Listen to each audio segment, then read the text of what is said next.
So welcome to the webinar about the Turkish elections, and this is Peter. Fedros. We are both from the IronFX research department.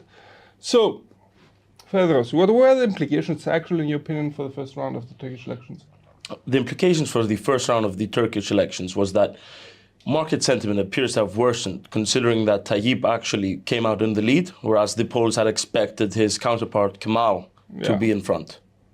Look, the percentages received were a bit of a surprise, actually. It seems that the dropout of one candidate in the race during the race just ahead of the elections may have favored Tayyip a little bit, Erdogan. But if you don't mind, the data suggested that him dropping out actually favored Kemal Kılıçdaroğlu. Because it was an inverse relationship considering the polls. Yes, but overall, there was a surprise element here. I think the first round of the Turkish elections took the markets by surprise. They were expecting actually the reverse. They were expecting Kılıçdaroğlu to, not pass the 50% threshold, but still end the elections first. Mm-hmm. And Tayyip Erdogan to follow. It was the opposite. Actually, Erdogan was the one which got closer to the 50%. If I'm correct, he got 49.3%. I think it was 49.5% for 49.5. Okay, in any case, very, very close to the 50%. And on the contrary, Kılıçdaroğlu fell behind. He's still, if I'm correct, 5% behind, 45. He's about 5% behind. Okay. So more or less, I think that may have been a bit of a surprise. And actually, it's quite interesting to see how that plays out also for the second round of the Turkish elections. So that should be next Sunday, right? Yes. Okay. Any ideas? Well, based on what we've seen, I think that most people expect that incumbent President Tayyip Erdogan will be expected to win the second round. Okay. However, what would be surprising is the votes of the third candidate that was actually remaining in the race, which gathered about 5.1%, if I'm not mistaken. So it would be interesting to see who his votes go to. So should they go to Kemal, then perhaps he might have a slim chance of prolonging or perhaps even winning the second round. Well, there's no prolonging. There's either win or lose situation here. But in any case, okay, look, in my opinion, Erdogan's followers tend to be more leaning towards the Nationalist Party. So I would be expecting them to vote for Erdogan mostly.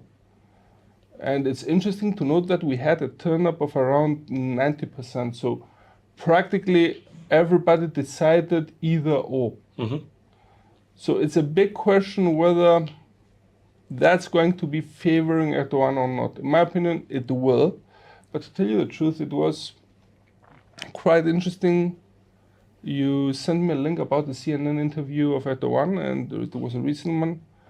And there exactly the reporter was asking Erdogan whether that he would be entering any bargains with Erdogan about getting that 5%.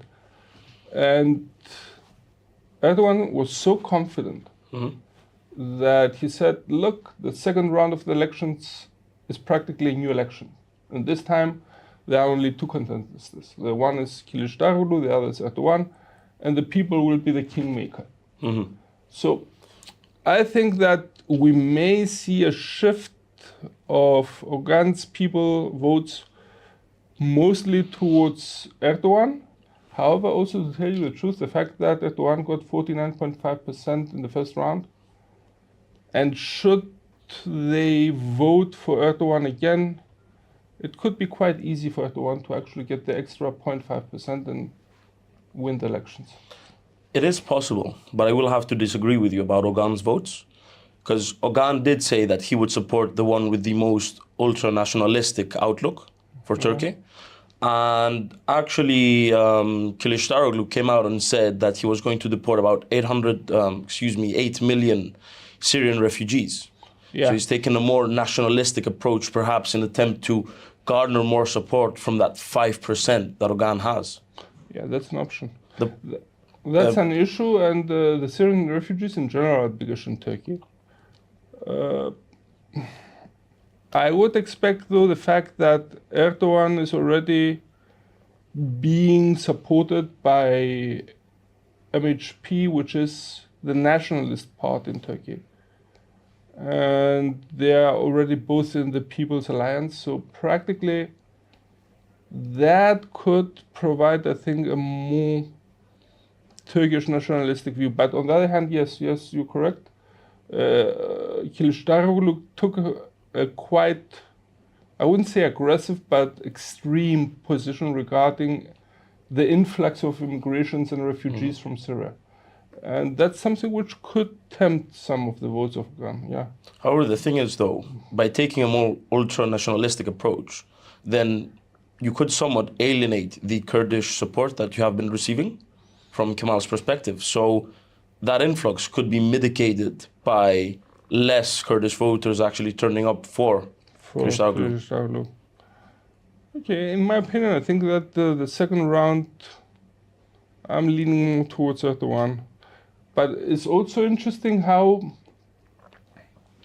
when we did the breakup of the results, the province, the recent earthquake zones which were hit still voted for AKP.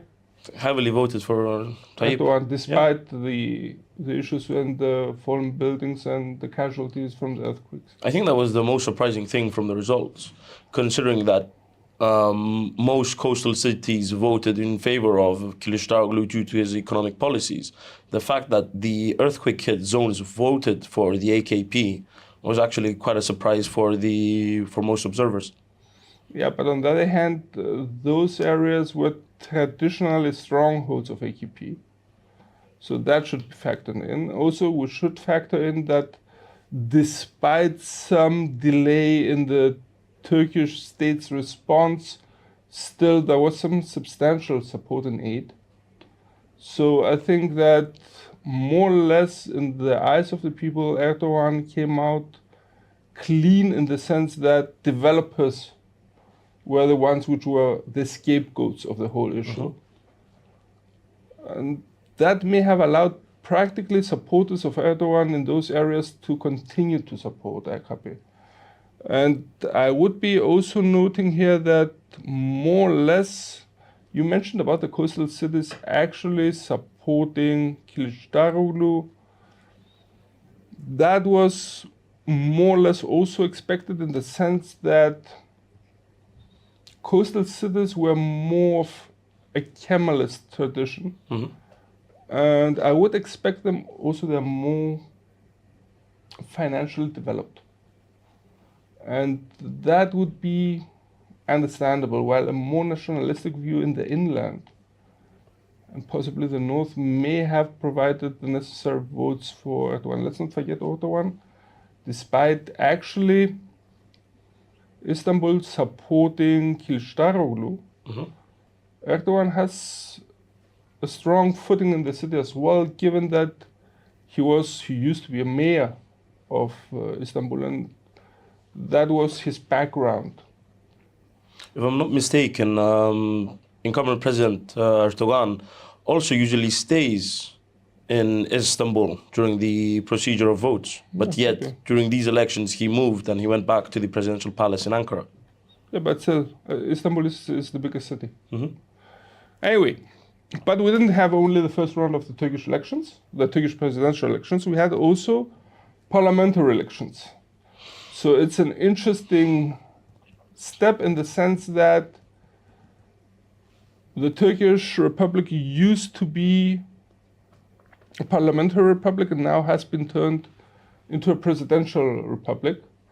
That is one of the big issues. Kılıçdaroğlu has said that he would be turning the Turkish Republic back into parliamentary, while Erdogan seems to be favoring the stability of the presidential system.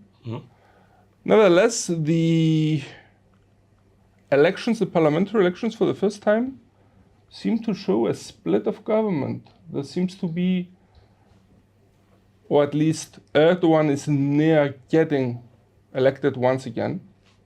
And should that be the case, He will not be having the majority in the parliament, though. I thought that his alliance did have the majority. The alliance, yes, but not the party as such. He would have to rely also on MHP and YRP. Even only with MHP is enough. So, despite potentially winning the elections, his actual party would not have an outright majority and would instead have to work with the other parties in his alliance. Yeah, the Nationalistic Party and another Islamic party. And it's interesting. Actually, AKP and MHP, they have been working together already. That's not an issue. And together they are getting over 300 votes. Actually, it should be at around 318. 321, somewhere around there. Yeah, but in any case, they're getting the majority needed. But they have to continue working together, so that's an issue. And I would be noting here that I think it's going to be providing, on the one hand, a source of stability. On the other hand, Erdogan will have to adopt a more nationalistic right-wing view in order to garner the support of his to maintain voters. the support, not of the voters, of MHP in parliament. So in order to get continued allegiance, let's say, quote unquote, for his party, he'd have to take a harsher stance. Most probably, I think yes. It's a big issue, and we can see that mostly also in geopolitical implications, which are going to be quite interesting. We'll discuss them later as well. But for the time being, it seems that AKP is getting, it has gotten 268 seats. MHP, which are the nationalists, have gotten 50, and YRP has gotten 5. By the way, I see here that Istanbul and Ankara voted in favor of Kılıçdaroğlu. Yes, which was surprising to say the least, considering President Erdogan's foothold. Foothold in Constantinople. Yeah, but still, Istanbul, I think, may be more of a Kemalist tradition as well. Anyway, it's going to be interesting to see how that fits in. On the other hand, what's the political and economic outlook right now in Turkey? Well, the political and economic outlook of Turkey is that the central bank rate is at 8.5%. Their CPI is at 43.68% on a year-on-year basis. GDP is about 3.5%. And what is interesting to note is that their net FX reserves that have been at, if I'm not mistaken, 20-year lows? Near 20-year lows at 4 billion. Anyway, I think we had a big bet from the side of Erdogan. Erdogan was the one which tended to add more pressure on the Central Bank of the Republic of Turkey to actually lower rates over the past 3 years. And the bank did exactly that. And it has dropped its interest rates at 8.5%. It was in contrast to orthodox economics, which tend to imply that you need higher rates in order to get inflation down. But we have to note that inflation in Turkey at some point reached over 80% year on year. And it's now down to 43.68% year on year. It was interesting how Mr. Erdogan is exactly viewing inflation, in the sense that he considers practically that high interests are the ones which are causing inflation. And by lowering interest rates, he expects the cost of businesses to be reduced, and thus they would be allowed, in a sense, to drop the prices as well. For the time being, it doesn't seem to be the case. Prices are still rising, at a slow pace, which is a positive, but still quite high.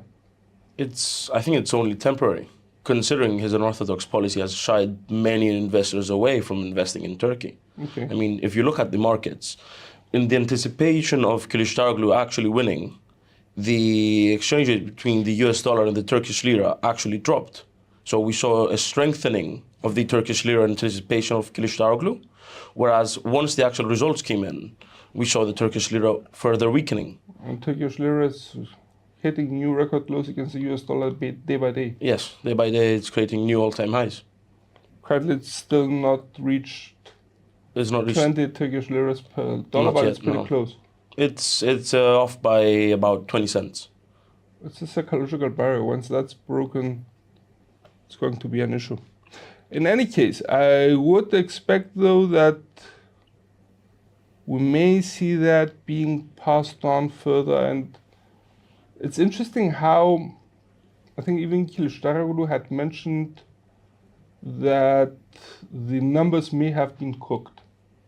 In what way? That the CPI rate, the actual CPI rate is far higher. Some are even discussing even to 90, 100%.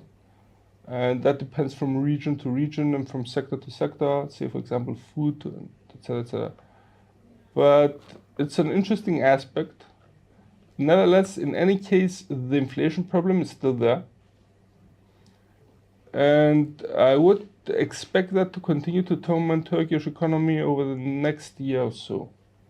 So that's something which is not going out of the picture. On the other hand, there is also a rather expansive economic policy on behalf of the government on a fiscal level. Mm-hmm. It's interesting, one thing which we have not mentioned was that Erdogan, okay, we have mentioned that Kılıçdaroğlu is taking a more aggressive stance regarding the influx of refugees and wants to kick them out.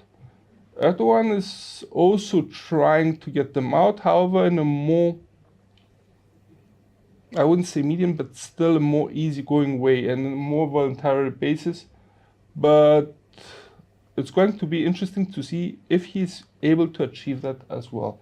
Because he has mentioned that right now Turkish NGOs are building settlements for refugees from Syria to go back to Syria from Turkey. And that's another indication, and he has also to build up the towns and villages which were destroyed by earthquakes. So that's already expansionary. It's going to be interesting to see how that plays out and whether that's going to have an impact on inflation in the sense it's going to be accelerating inflationary pressures in the Turkish economy or not. So by attempting to keep these refugees in Turkey and building new infrastructure in order to boost the local economy, he could be aiding to inflation then? Partially, at least, yes. But I wouldn't be so concerned about the refugees as such, but the internal Turkish economic policies on a fiscal level, which tend to be more supportive of the economy. And I think that's going to be the main issue, which more or less tends to, how do you say that, feed inflationary pressures in Turkey. In any case, I think that's going to be one of the key issues. Another big question is whether it's going to have an improvement of the net FX reserves. Now, given the big sanctions, that's a big no-no. On the other hand, though, we have to note that we have a big influx of Russian tourists, especially for holidays and investments. And that may provide a slight boost on the reserves of Turkey. Let's not forget we're already in May, and the tourist season has begun. So we may slowly but steadily an improvement in the current account balance of Turkey, which could provide some support for the Turkish lira, as that would imply that practically the reserves, the FX reserves of the Central Bank of the Republic of Turkey are going to be improving. I wouldn't expect, though, the bank to start supporting the Turkish lira actively in the markets, at least not yet. But it's a big issue how the Turkish lira is weakening, and that's actually also supporting the idea of greater inflationary pressures. I think, though, the Turkish lira may find some support, given that Russia has not asked Turkey for payments on its natural gas that it has been selling to them. Considering the influx of Russian tourists into the economy, yes, the Turkish lira may gain, but the tourist season is only temporary. Yeah. So even if it does get a small boost now, the long-term implications would still be there. So practically the truces may not be enough. It may not be enough to give Erdogan the boost the economy needs over the long run, considering the EU's and the USA's continued desire to stop the influx of Russian money into European markets and the US desire to keep NATO as a whole and to stop Russian influence, which is essentially what Russia is trying to do via Turkey. So by building a nuclear power plant for Turkey and suspending payments on gas, they're essentially, I would say in my own opinion, buying political goodwill from the people.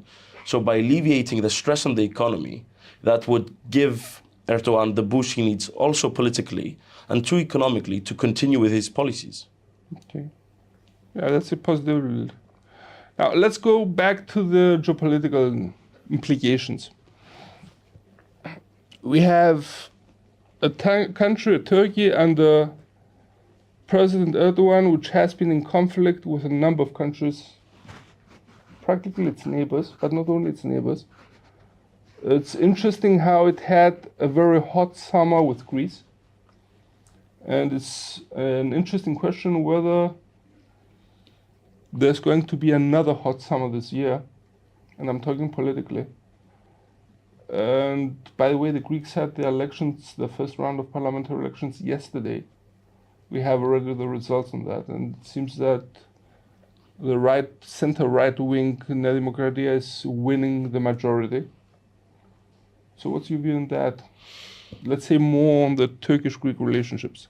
So considering that the center-right party, New Democracy, is winning, and I'm not mistaken, in the first round achieved 40% of the total votes, the markets widely anticipate that going into the second round, considering the change in policy, that where the first party gets an extra 50 seats, that New Democracy will have an outright majority in parliament, and hence will not need to form a coalition with another party in order to govern.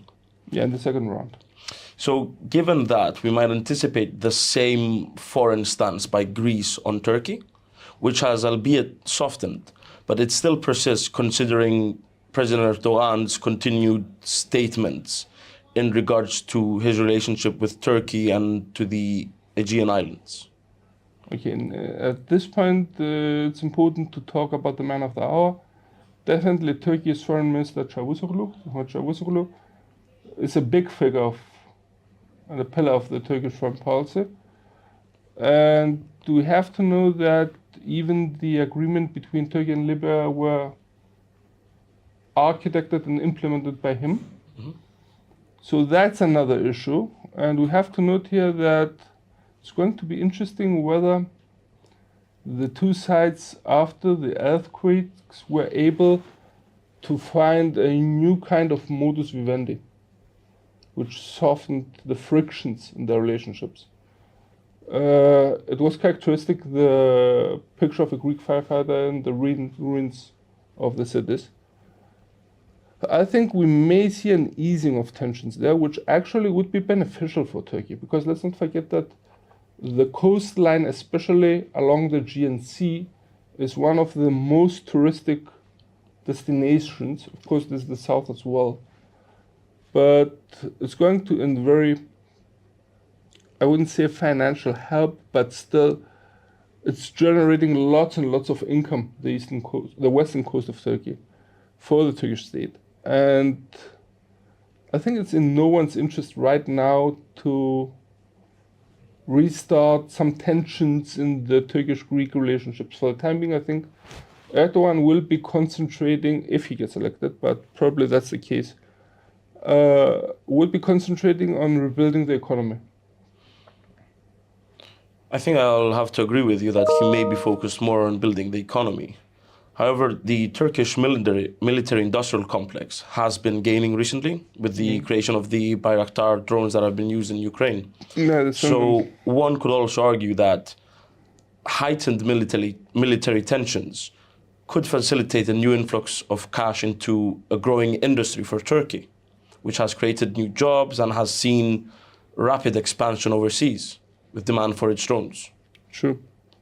The Turks in general have been able to develop a productive economy in the sense that it's not merely service. On the flip side, I would be noting it has a substantial, it always had, but it has to be noted that the industrial output of Turkey has been updated also on a qualitative technological level, which is quite interesting. You see the Turkish industrials practically trying to develop new technologies, which are selling and are quite cheap actually.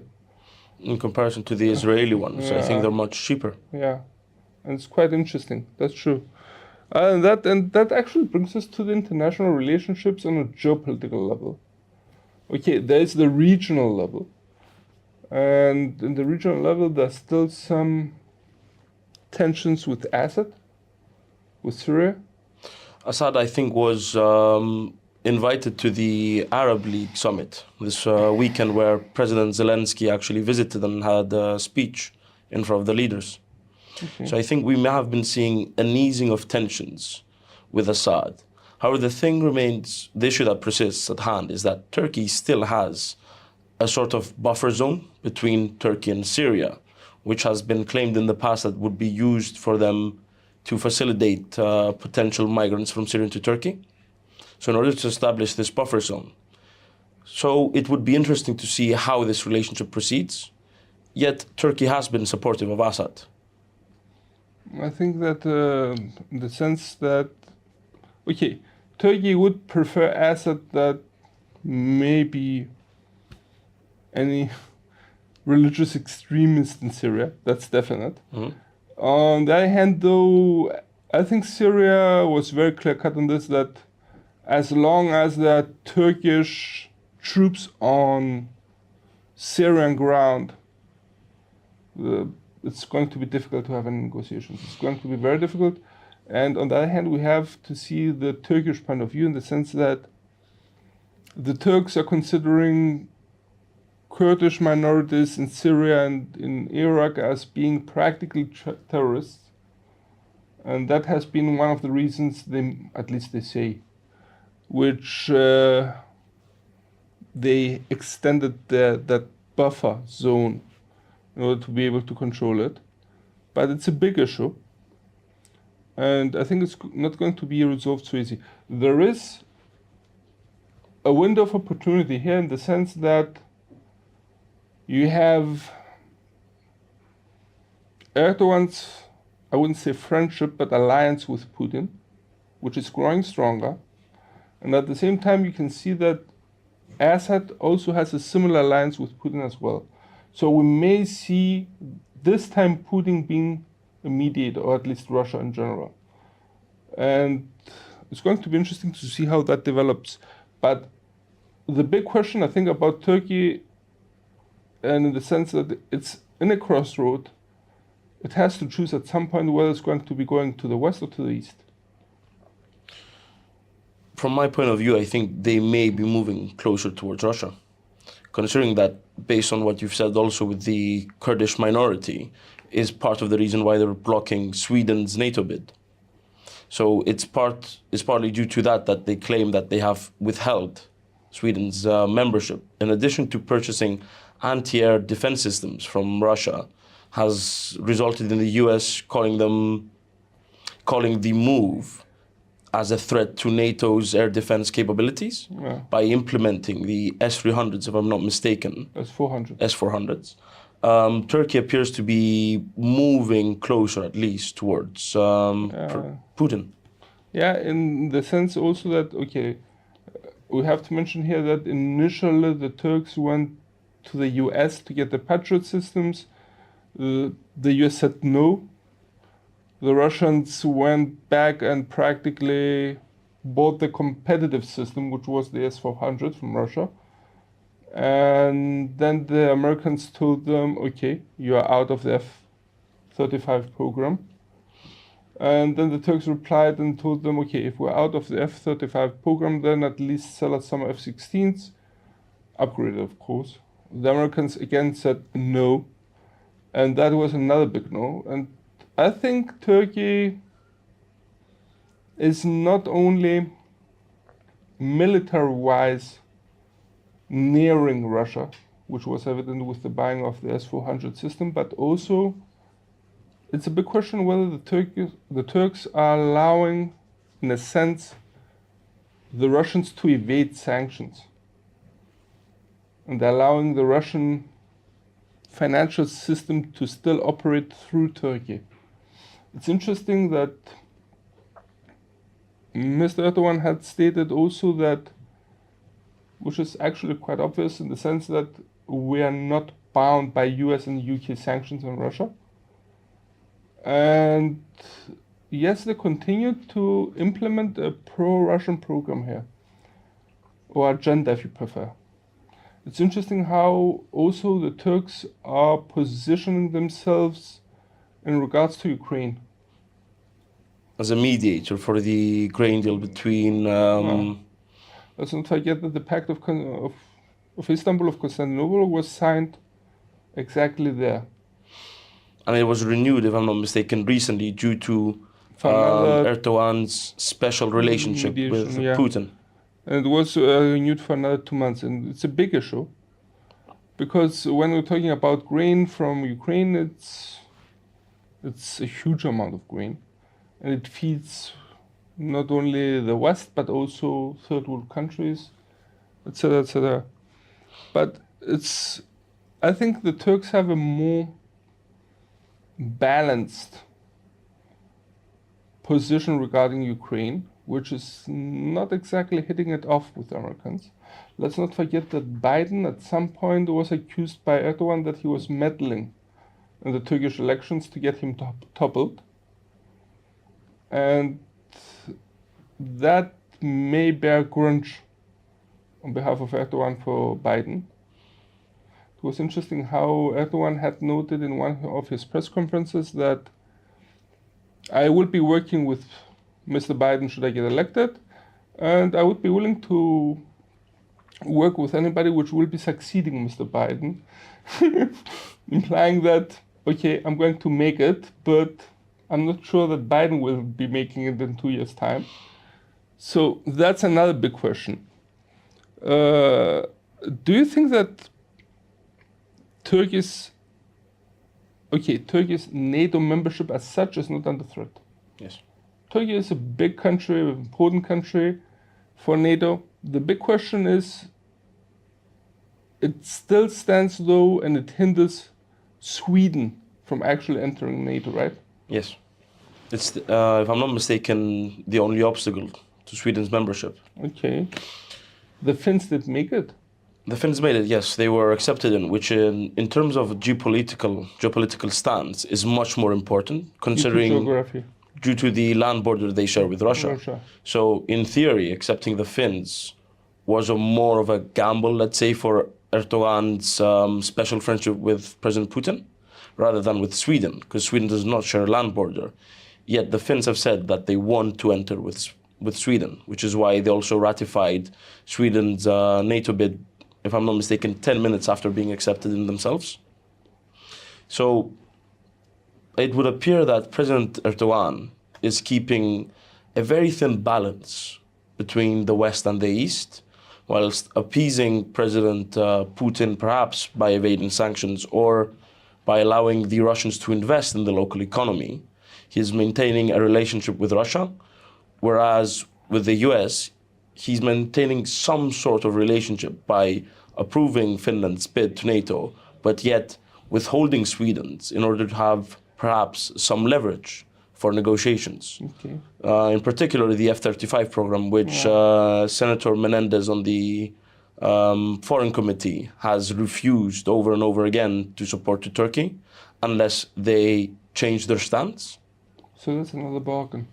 So it could be that they're trying to get political leverage until a new US president is elected, which could be why Erdogan's comments during his CNN interview were that he would be willing to work with somebody else, perhaps in hopes of a new president being a bit more open to his unorthodox policy or foreign relations. Okay. So let's sum it up a little bit here.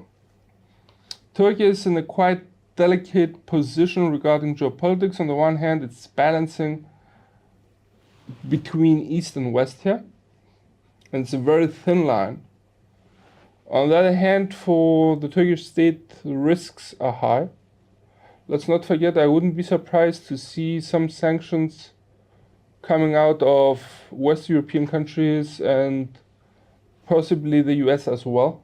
For, I wouldn't say the Turkish economy as a whole, but specific sectors in particular, that could be a case. On the other hand, it's questionable whether the Russians will be able to absorb or support to such a material way Turkey or not. I think Western economies are far wider, far larger. The Chinese would be a possibility, but hey, come on, geography is too hard to fight, and they're across the world. So that's another issue. It's going to be interesting. Also, it's going to be interesting to see how the Turks will they be able to actually feed Europe with natural gas, in your opinion? It's possible. I mean, they already have the infrastructure from Azerbaijan, which feeds the EU with natural gas. So the creation of the, if I'm not mistaken, first natural gas refinery in Turkey, it could supply some of Europe's energy needs. However, if that will be enough is yet to be seen. And whether that's going to be material, given also the transition to green energy from the EU. Yes, if I'm not mistaken, Germany has closed its nuclear power plants as well, and the EU's Next Gen EU framework has also highlighted the need of reducing reliance on non-renewable sources of energy. So that's another key player. It's not only between the US and Russia, but also with the EU in the middle. And in terms of natural gas, we also have the US, which has taken over supplying LNGs to Europe, considering Russia's closure of the Nord Stream pipeline. Therefore, the extent to which Turkey could overtake the US as a player, based on this new data, is yet to be seen. Okay. It would be interesting to monitor, though. So once again, delegate position and stakes are high. Overall, how do you see that the economy of Turkey will be developing over the next months? Based on Erdogan's unorthodox economic policies, I think that the Turkish economy may gain a boost in the short term, considering the no need for payments for natural gas from Russia, the building of a nuclear power plant by Russia would alleviate some energy concerns in Turkey, therefore providing some sort of temporary economic boost in the addition of the holiday seasons now with tourism. So we may see the Turkish lira gaining for the next summer months. So for the next 2-3 months, they may improve. Or at least stabilize. Yet in the long run, I think that the Turkish economy, if there is no change from the current economic policies, could further deteriorate, Okay. which could have long-lasting implications. Okay. I may have to see it from another perspective here. In the sense, I see the boost that the Turkish economy may get. However, I think that the inflation in the Turkish economy may practically erode any increase in GDP. Let's not forget that, if I'm correct, currently, not if I'm correct, definitely the inflation is running at a far higher rate than the GDP growth rate, which implies that practically if we deflate practically the GDP prices, we may imply that actually the Turkish economy is shrinking here. It's going to be an interesting exercise, actually. On the other hand, I would expect that the mingling, or if you prefer the intervention of the Turkish government, and especially Erdogan, to the central bank and the judicial system of Turkey, I think it's going to be expanded. And that's definitely not a positive. It's characteristic how that could be developing also in, I wouldn't say a dictatorship that's too harsh, but still there seem to be autocratic tendencies, let's put it this way. It's not by accident that if I'm correct, Kılıçdaroğlu was exactly highlighting this aspect. On the other hand, we have to note that there was an election. They're moving now to the second round of the Turkish presidential elections. There was a clear-cut parliamentary elections, albeit, if I'm correct, there were some notes about some slight deficiencies during the election. There was part from the EU Commission sent a delegation to observe the Turkish elections, and yet they noted there were some issues during voting, which may have hindered, not predominantly the result, but may have skewed some data. It wasn't that it was undemocratic. It was that there was minor indiscrepancies. Yet they did note that the Turkish Supreme Court was, the Turkish electorate, the committee that was responsible, was due and fair in its guidelines. So that was clear. However, the media, according to the EU, did provide a more than favorable opinion towards President Erdogan compared to his counterparts. So they were slightly biased according to this EU Commission. Okay, so let's sum it up. On the one hand, should President Erdogan be able to win the second round of the Turkish presidential elections, which he seems to be able to do that? He's very close to lose. Too close to lose. One. And given the parliamentary election results where, okay, he will be needing the alliance of MHP, there seems to be a solidifying of power within the Turkish democracy. That's one. Most probably we may see him, in order to satisfy also the MHP party, the ultra-nationalist party, being a little bit more on the far right. So that's another issue. On the other hand, the economic policies are expected to be on a fiscal level at least expansionary, and I wouldn't be surprised to see that happening also on a monetary level, given the influence of President Erdogan in the Turkish Central Bank. The question is, will the Turkish president be able to fight inflation decisively and stabilize prices, or is inflation going to continue to erode any growth which the Turkish economy is going to have? And at best, we expect the Turkish lira to stabilize somewhat. However, the big picture is that further weakening seems to be down the road in the long term. I think I will agree with you on that point. More or less. Okay. So we hope that you found this discussion useful. From all of us here at IronFX, best wishes for solid trading.